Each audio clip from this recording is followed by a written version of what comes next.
Hello students, we are going to solve this very nice question from current electricity chapter. आपल्याला काय दिलंय तर आपल्याला हा रेझिस्टरचा एक ट्रायंगल दिलाय आणि आपल्याला सांगितलंय ए आणि बी च्या अक्रॉस जर असे रेझिस्टर्स कनेक्ट केलेले असतील तर AFCEB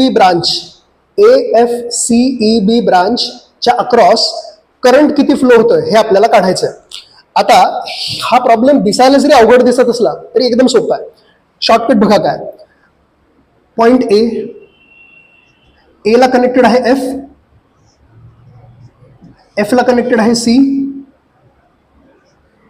ला कनेक्टेड आहे डी ला कनेक्टेड आहे ई आणि ई ला कनेक्टेड आहे बी. ओके, क्वेश्चन मध्ये हे पण दिलंय की ए आणि बी च्या अक्रॉस व्ही वोल्टची बॅटरी लावली आहे. मग असं समजा ए आणि बी च्या अक्रॉस आपण अशी बॅटरी कनेक्ट केली आहे आणि या बॅटरीचं ईएमएफ दिलंय व्ही वोल्ट, म्हणजे या पॉईंटचं पोटेन्शियल व्ही आणि या पॉईंटचं 0.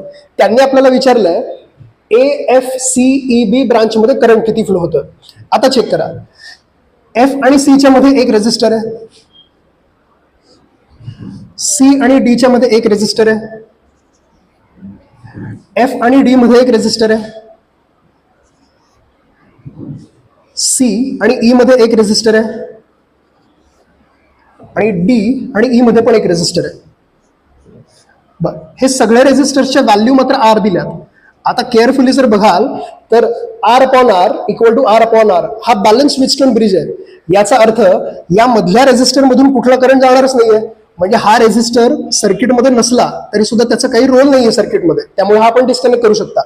आता तुम्ही जर केअरफुली बघाल, या पॉईंटचं पोटेन्शियल व्ही असेल, मध्ये कुठलाही रेझिस्टर नाहीये, तर या पॉईंटचं पोटेन्शियल पण व्ही, या पॉईंटचं पोटेन्शियल 0, मध्ये कुठला रेझिस्टर नाहीये तर या पॉईंटचं पोटेन्शियल 0.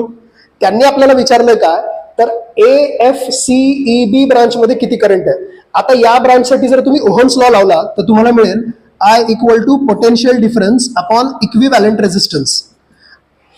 ए आणि बी च्या अक्रॉस तुम्ही पोटेन्शियल डिफरन्स जर बघाल तर V - 0 विच इज V, आणि इक्विव्हॅलंट रेझिस्टन्स जर बघाल तर आता हा डिस्कनेक्ट झाल्यामुळे हे दोन रेझिस्टर्स सिरीज मध्ये आलेत, तर R series R will be 2R.